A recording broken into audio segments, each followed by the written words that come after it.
કેમ છો છોકરાઓ? તો છોકરાઓ, આજે આપણે શીખીશું શરીરના જુદા જુદા અંગોના નામ, જેને અંગ્રેજીમાં શું કહેવાય. તો ચલો વિડિયો શરૂ કરીએ.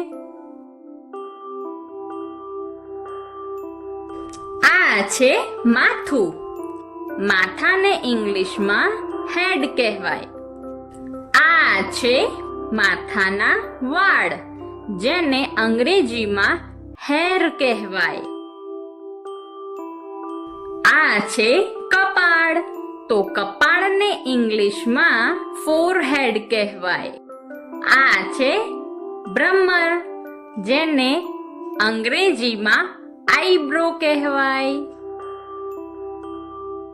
આ છે આપણી આંખો, જેને અંગ્રેજીમાં આઈસ કહેવાય.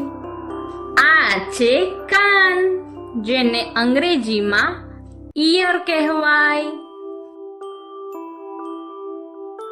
પાંપણ, જેને અંગ્રેજીમાં આઈલેશિસ કહેવાય. આ છે નાક, જેને ઇંગ્લિશમાં નોઝ કહેવાય. અને આ રહ્યું આપણું મોઢું, જેને ઇંગ્લિશમાં માઉથ કહેવાય. આ છે હોઠ. હોઠને ઇંગ્લિશમાં લિપ્સ કહેવાય. આ છે દાંત. તો દાંતને અંગ્રેજીમાં ટીથ કહેવાય. જીભ. તો જીભને ઇંગ્લિશમાં ટંગ કહેવાય. આ છે ગાલ. તો ગાલને ઇંગ્લિશમાં ચીક કહેવાય. અને બાળકો, આ છે આપણો ચહેરો. તો ચહેરાને ઇંગ્લિશમાં ફેસ કહેવાય. દાઢી. તો દાઢીને અંગ્રેજીમાં ચીન કહેવાય. અને આ છે ગરદન. તો ગરદનને અંગ્રેજીમાં નેક કહેવાય. આ છે આપણો ખભો. તો ખભાને ઇંગ્લિશમાં શોલ્ડર કહેવાય. આ છે બાવડું. તો બાવડાને અંગ્રેજીમાં આર્મ કહેવાય. અને આ છે આપણો હાથ. તો હાથને અંગ્રેજીમાં હેન્ડ કહેવાય. આ છે આંગળી. તો આંગળીને અંગ્રેજીમાં ફિંગર કહેવાય. આ છે અંગૂઠો. તો અંગૂઠાને અંગ્રેજીમાં થંબ કહેવાય. આ છે કોણી.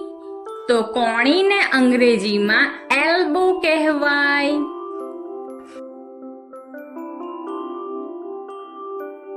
છાતી. તો છાતીને અંગ્રેજીમાં ચેસ્ટ કહેવાય. આ છે આપણું પેટ.